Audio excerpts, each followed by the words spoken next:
The morning sun peeked through the holes in Adama's zinc roof, casting golden rays on the dusty floor of her one-room home in a quiet outskirts community in Accra. She tied a faded scarf over her head, stepped into worn-out slippers, and made her way to the roadside where she sold roasted plantain. Life had not been easy. Her parents died young, and the only family she had left was her little sister, Senna, whom she was determined to put through school. That morning was slow, customer scarce, and her stomach rumbled from having skipped dinner the previous night. Still, she managed a smile, humming softly to calm the ache inside her chest. By late afternoon, Adama decided to head home with what little she had earned, just enough for gari and sugar. But as she walked past a quiet alley beside the church compound, she heard a soft whimper. Curiosity slowed her steps. Beneath the shade of an almond tree sat an old woman, bent over and holding her ankle. Her wrapper was dusty, and her feet bare. Adama rushed over without hesitation. "Ma, are you all right?" she asked. The woman looked up, her eyes tired and grateful, whispering, "I fell my leg." Adama helped the woman sit properly and examined her swollen ankle. The woman winced in pain, and Adama realized she couldn't walk home unaided. With no car in sight and no neighbors nearby, Adama made a decision that came naturally to her kind heart. She'd take the woman home. She offered her back, crouching slightly. "You can lean on me," she said gently. The woman hesitated, but eventually allowed herself to be supported. The walk was long and slow, and Adama's feet ached terribly, but she didn't complain. With each step, the old woman mumbled words of gratitude, but Adama just smiled and said, "You would have done the same." When they reached her small home, Adama laid out a clean cloth for the woman to rest on. She brought warm water, cleaned the swollen foot, and applied shea butter with practiced hands. The woman's eyes watched her, a mix of surprise and admiration hidden behind them. After giving her some of the gari and sugar she had bought, Adama sat quietly by her side. The woman asked why she did all this for a stranger. Adama shrugged. "Sometimes we are angels to each other without knowing it," she replied. The woman smiled faintly. "What's your name?" she asked. "Adama," the young lady said. "And you, Ma?" The woman looked at her for a moment before saying, "Just call me Mama Efua." Neither of them knew that this meeting would change Adama's life forever. The next morning, Adama woke early, stepping carefully so as not to disturb Mama Efua, who was still asleep on the raffia mat. She lit her charcoal stove outside and began boiling water for tea. The thought of sharing the last of her provisions didn't bother her. What was little in her eyes might be abundance to someone in need. When the old woman stirred awake, Adama brought her warm water to wash and offered her tea with the leftover gari. "You slept well?" she asked softly. Mama Efua nodded, wincing slightly as she shifted her injured leg. "You've got the spirit of my late sister," she said, her voice laced with something heavier than gratitude. "Always giving, even with empty hands." After breakfast, Adama suggested they visit the nearby clinic to have the ankle checked properly. But Mama Efua declined. "I'll be fine," she said, her tone gentle yet firm. "I just need to rest for a day or two. Please, let me stay here. I won't be a burden." Adama looked around at her tiny, crowded room. The cracked walls, the rusted roof, the two mattresses squeezed side by side. Yet something told her this woman wasn't ordinary. She nodded. "You can stay as long as you need." Throughout the day, Adama continued her routine. She returned to the roadside with her tray of plantain, leaving Mama Efua with a bottle of water and an old transistor radio for company.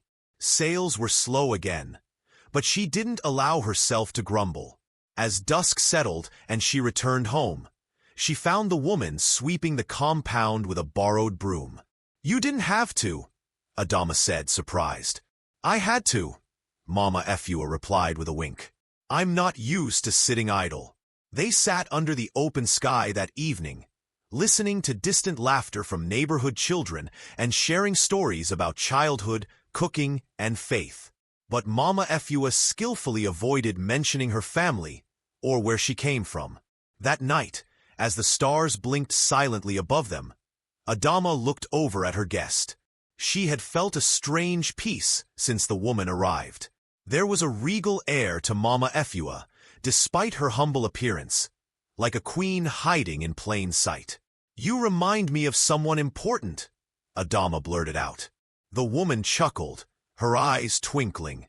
"Maybe I was important once, but now I am just Mama Efua, grateful to have found a kind soul like you."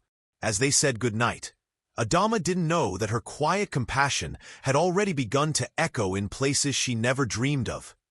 Places filled with power, wealth, and deep influence. 3 days passed. Mama Efua's ankle had improved significantly, and though Adama offered for her to stay longer, the old woman insisted on leaving that morning. "You've done more than enough," she said, tightening her wrapper with care. Adama offered to walk her to the main road where taxis passed, but before they reached the gate, the deep rumble of an engine filled the air. A sleek black SUV rolled to a halt just outside Adama's compound, its windows dark and reflective. A young man in a sharp gray suit stepped out and scanned the area with purpose. "There you are, Ma," he said, walking briskly toward them. Adama looked on in confusion, while Mama Efua raised her brows calmly. The young man looked relieved as he reached them. "We've been worried sick, Ma," he said with visible emotion. "Do you know what it means for you to vanish without telling anyone?" Mama Efua chuckled softly, then pointed to Adama. "She found me when I fell. She gave me shelter, food, compassion." The man turned to Adama, surprise on his face. "You took care of my mother?" Adama blinked. "She didn't say who she was," she murmured. The man smiled faintly, extending his hand. "I'm Kweku Ofori, CEO of Gold Life Group, and this woman is not just Mama Efua. She's my mother." Adama's heart skipped.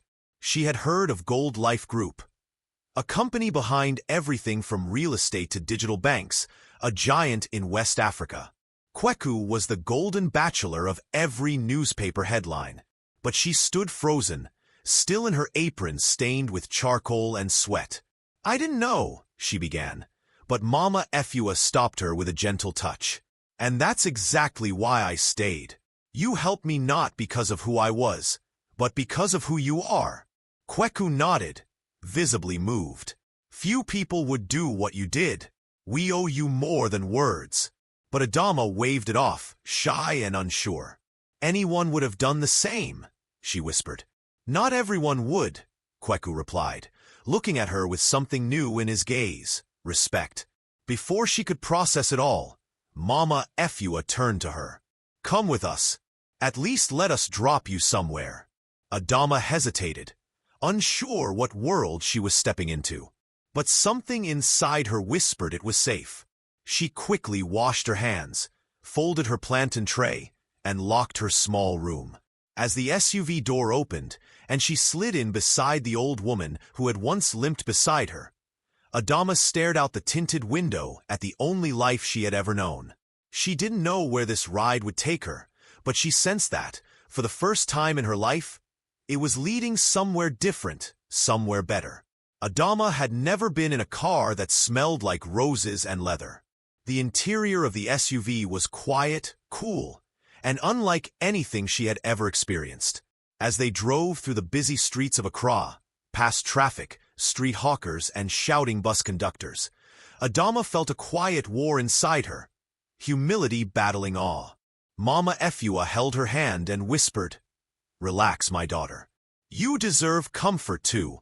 Kweku made a call, requesting that lunch be ready and that the guest room be prepared. Adama's heart pounded. Guest room? For her? She gazed outside, wondering how her life could shift so quickly from a roadside fire to a billionaire's car. When the car turned into a gated estate she had only seen in magazines, Adama's mouth parted slightly. White walls stretched into the sky, Fountains danced at the entrance, and uniformed guards saluted as they drove past. She kept quiet, unsure if she was dreaming or trapped in a movie scene. The house, no mansion, was a marvel. Flowers lined the stone paths, and wide glass doors opened into an airy hall with chandeliers, golden accents, and marble floors.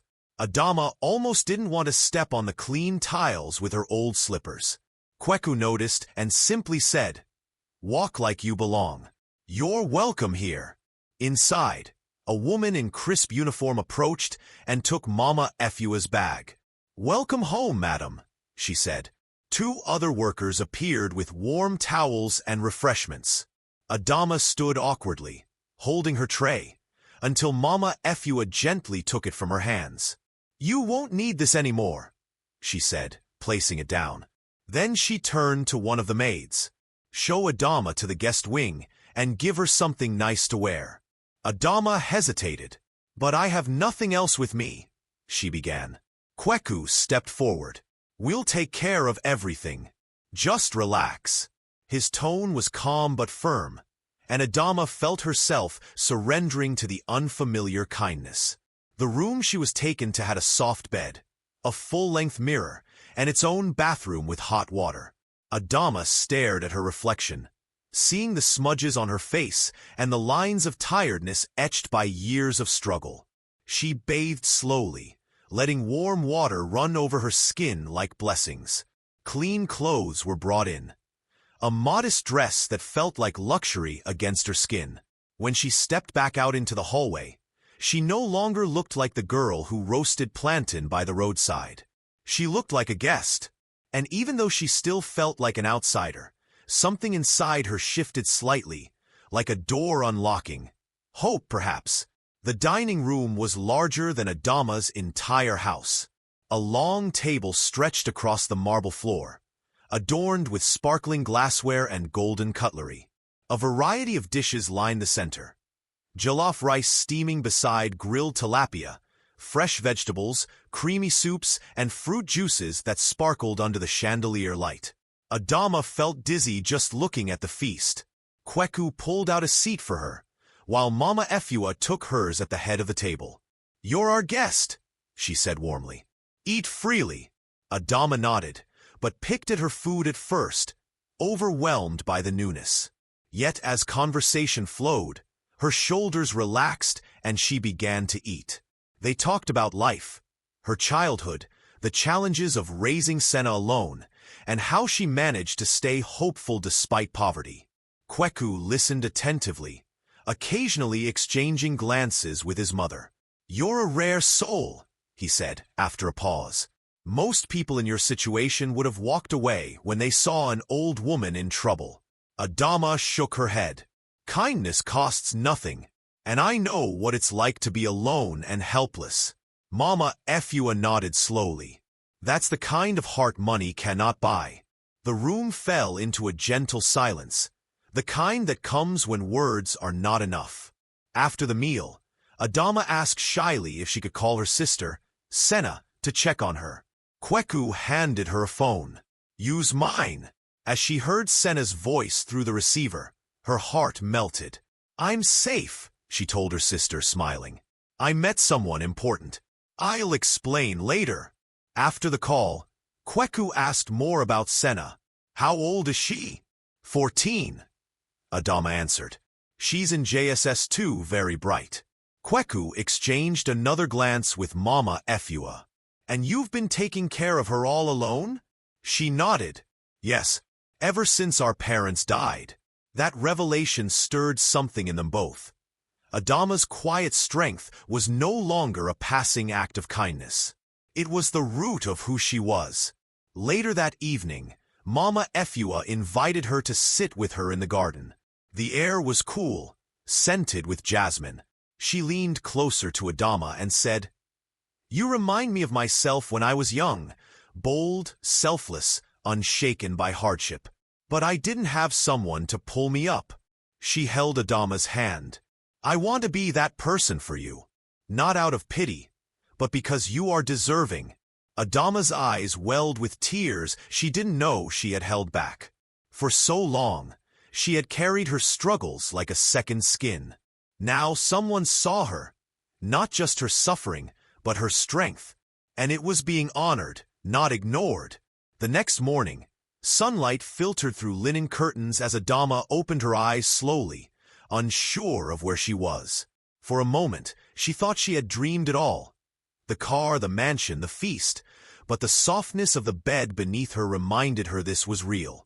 She got up and dressed in the outfit laid out for her. A knock came at the door.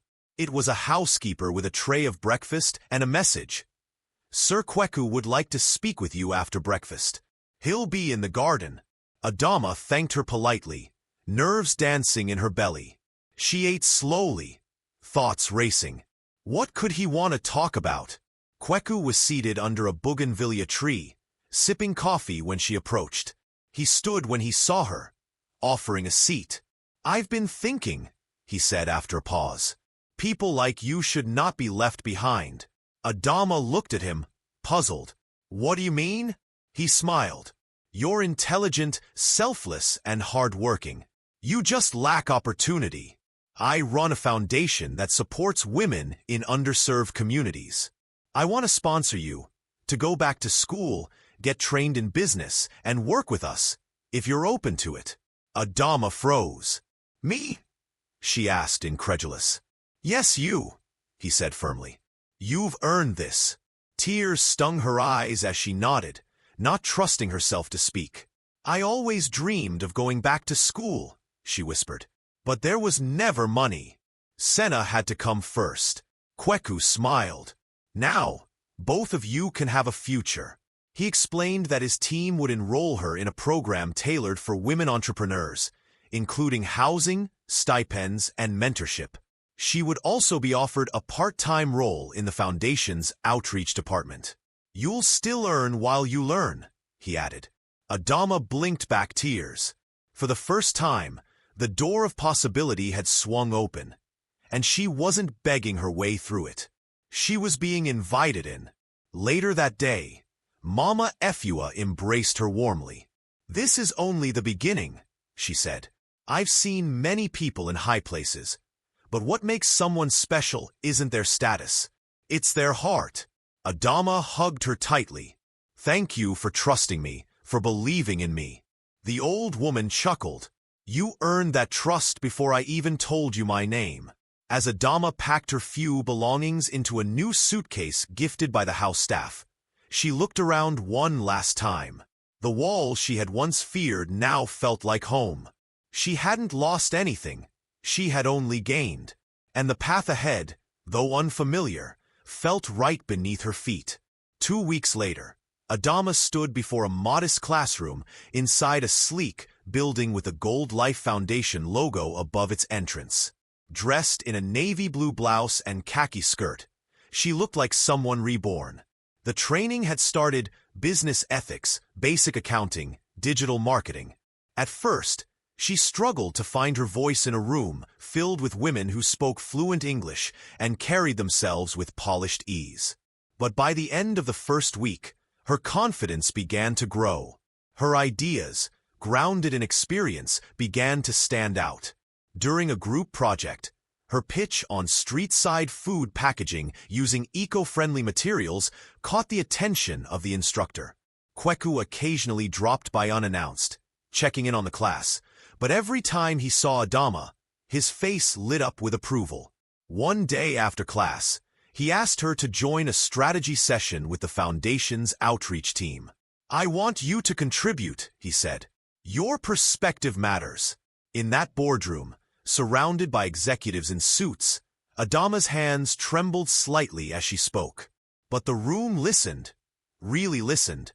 When she suggested a food startup incubator for women in rural areas, Kweku leaned forward and said, "Brilliant." She blinked in surprise. For the first time in her life, she wasn't just surviving, she was building something. Meanwhile, Senna had been transferred to a better school, fully sponsored by the foundation. Her grades improved rapidly, and the girl who once studied by candlelight now had her own desk, laptop, and a scholarship advisor. Adama visited her on weekends. They would walk around the school compound holding hands, often silent, soaking in the peace they never had before. "I'm proud of you, sister," Senna would say, her eyes filled with admiration. "I'm proud of you too," Adama would reply. Because for all the luxury now at their fingertips, what truly grounded them was love. Sisterhood born of struggle, watered by sacrifice. One afternoon, after another successful pitch meeting, Kweku invited Adama for tea in his office. "I know you're focused on your training," he began, "but I also see a leader in you. Someone who can do more than sell or plan. Someone who can inspire." Adama laughed softly. "I'm just learning. I'm not used to being in such spaces." Kweku smiled. "That's why you belong here. You bring something many of us lost: humility, clarity, purpose." His voice softened. "People like you change the world, not because they try to, but because they care." Adama sat quietly, her heart full. She didn't know what this moment meant for their future, but she knew her life had changed, and she was finally walking in rooms where her voice mattered. The morning news flashed across digital screens. Gold Life Foundation launches Women Empowerment Incubator led by former street vendor. Adama stared at the screen outside a mall cafe, her own face looking back at her, beaming awkwardly beneath the headline. Her story had been picked up after the foundation's press team shared a feature about her journey from street vendor to program coordinator. Her phone began buzzing with congratulatory messages from old neighbors, schoolmates who had once mocked her poverty, and even strangers. But not everyone celebrated quietly. Whispers began. "She must be related to Kweku. There's more going on between them than business. She's just lucky." Adama heard the murmurs, but held her head high. At first, she tried to ignore the talk, focusing on her work and growth. But when one of the new trainees asked in a hushed voice, "Is it true you're dating Mr. Kweku?" Adama froze. She wasn't. They had developed a bond built on respect, encouragement, and deep mutual admiration, but she had kept her emotions buried, unwilling to taint the opportunity with assumptions. That evening, she went to Mama Efua, unsettled. The old woman looked at her and smiled. "People will always talk when they see a woman rise. Let them. Just make sure your heart stays clean and your path clear." The next time Kweku called her for a foundation event planning meeting, Adama brought it up. "There's been talk," she said, eyes steady. "I wanted you to know I value what I'm building. I don't want it misunderstood." Kweku nodded, folding his hands. "I've heard the whispers too." He looked directly at her. "Let me be clear. You got here by your own merit, and I respect you too much to let anyone reduce that." There was a long pause. "That said," he continued, softer now, "when the time is right, if you ever feel something beyond business, I'd want to explore it, but not while your dreams are still unfolding." Adama smiled, grateful for his honesty and restraint. "One step at a time," she replied. The gossip didn't die completely, but Adama's work began to speak louder than the noise. She spearheaded a campaign to train 200 women in 5 regions, organizing logistics, funding, and media coverage. Each time a woman stood with her certificate and cried tears of pride, Adama saw her past self in them. And each time, Kweku would be in the background, watching quietly. One evening after a successful outreach event, as the crowd dispersed, he simply said, "You've made the impossible feel normal." Adama smiled gently, her spirit steady. "No, I just never stopped believing it was possible." The foundation's annual gala was a grand affair. Held at the luxurious Movenpick Hotel in Accra, it brought together influential business leaders, celebrities, diplomats, and community heroes. This year, however, the spotlight was on a woman many of the guests had never heard of until her story changed everything: Adama Mensah. She arrived wearing a simple but elegant Kent-inspired gown, her natural hair styled into a regal crown. Mama Efua sat in the front row, beaming with pride, while Senna stood beside her in a flowing Ankara dress. When Adama took the stage to deliver her keynote speech, there was a hush across the room. No one expected such power from someone with such a humble past. "I stand before you," Adama began, "not as a product of privilege, but as evidence that kindness and opportunity can rewrite stories." She told them about that rainy day at the roadside, about helping an old woman without knowing her worth. "What we do in secret can unlock doors we never imagined," she said. The crowd rose in a standing ovation, led by Kweku and his mother. That night, Adama was not a guest in the mansion of opportunity. She had become a builder of it.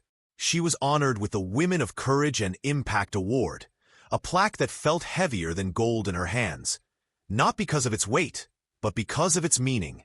As the event wound down, Kweku joined her on the balcony overlooking the glittering city lights. "You were remarkable tonight," he said softly. "I was only telling the truth," she replied, turning to face him. There was a quiet moment between them. No titles, no whispers, no assumptions. Just two people who had shared something deeper than success. "Adama," he began gently, "I meant what I said before. I didn't want to distract you from your journey. But now, if you feel ready." She reached out and touched his hand, grounding the moment with grace. "Let's walk slowly. But yes, I think I'm ready to see what this could be." Back at her modest apartment that evening, Adama placed the plaque on her bookshelf beside a photo of her parents. Senna came in, now taller, more confident, and sat beside her. "Do you miss the old days?" she asked. Adama smiled. "Sometimes. They made me strong." She looked around the cozy, clean space, bought with her first paycheck as a program director. "But I'm exactly where I need to be."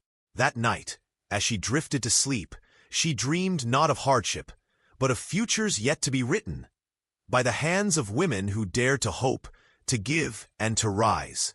6 months later, Adama stood beneath the scorching sun in the heart of the Upper East region, beside a new building bearing the name, the Adama Initiative for Women in Trade. What had started as a program idea was now a physical center, complete with training halls, childcare facilities, and a cooperative shop. Dozens of women, many carrying babies on their backs or tools in hand, gathered for the ribbon cutting. Adama no longer just belonged in boardrooms. She now moved through marketplaces, farms, and schools, planting seeds in every soul that dared to believe again. Her story had sparked a movement, and she refused to let it end with her. Mama Efua couldn't make the journey due to her health, but she watched it all on live stream. Senna, however, stood proudly beside her sister. Now in senior secondary school, she helped document the event for the Foundation's blog. Kweku joined later that afternoon, having taken a long dusty ride just to witness the impact firsthand. "I wouldn't have missed this for anything," he told Adama. They walked around the compound hand in hand, not as CEO and staff, but as partners. Adama had let love in slowly and wisely. It had grown the same way her dreams had, rooted in truth, watered by patience, and reaching for the sky. That night, Adama knelt by her bed and prayed quietly. Not the desperate, tear-soaked prayers of survival, but the grateful kind, thanking God for divine alignments, for unexpected blessings, and for the kind of love that didn't demand rescue, but partnership. When she rose, she stared out of the window at the center's sign glowing softly in the dark. She thought about the women yet to walk through its doors. Would they know the power of helping a stranger? Would they understand that greatness often wears dusty sandals and speaks in soft, unrecorded acts of kindness? She hoped so. That was her legacy now. One heart changing another. In Accra, a billboard soon went up, Adama's face beside the words. "From the streets to strategy, changing lives through kindness." People who once looked past her now looked up to her. But Adama never let it cloud her purpose. She still visited her old neighborhood, still mentored girls on Saturdays, still listened more than she spoke. Because she knew. The poor girl who helped an old woman didn't die the day her life changed. She had simply found wings. And now, she was helping others fly too. Thanks for watching, family. Don't forget to like, subscribe, and turn on post notifications for more stories from us. Also share this story with your loved ones.